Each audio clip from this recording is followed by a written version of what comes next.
Creatine जब हम consume करते हैं तो ये हमारी बॉडी में कैसे वर्क करता है, चलिए आज इसको हम समझते हैं। जब हम कोई इंटेंस एक्टिविटी करते हैं जैसे कि पावर ट्रेनिंग, स्प्लिट ट्रेनिंग या स्ट्रेंथ ट्रेनिंग, जहाँ पे जो टाइम पीरियड होता है वो 0 से 10 सेकंड के बीच होता है।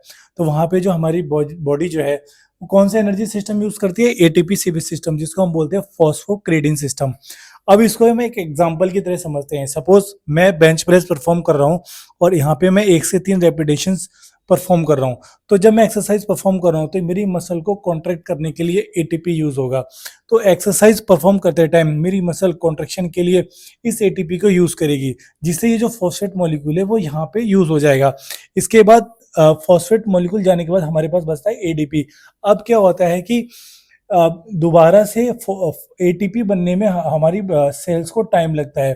तो दोबारा रीजनरेट करने में इसको टाइम लगेगा, जिससे मेरी पावर भी कम हो जाती है और मेरी स्ट्रेंथ भी कम हो जाएगी।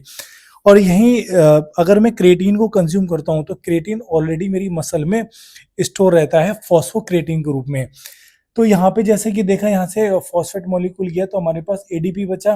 तो जब हम क्रिएटिन को कंज्यूम करते हैं तो ये जो वाला फॉस्फेट मॉलिक्यूल है वो यहाँ पे जाके ऐड ऑन हो जाता है, जिससे हमारा क्या होता है, एटीपी दोबारा से जल्दी से रीजनरेट हो जाता है। इससे क्या होगा, इससे मेरी पावर भी बढ़ेगी और स्ट्रेंथ भी बढ़ेगी।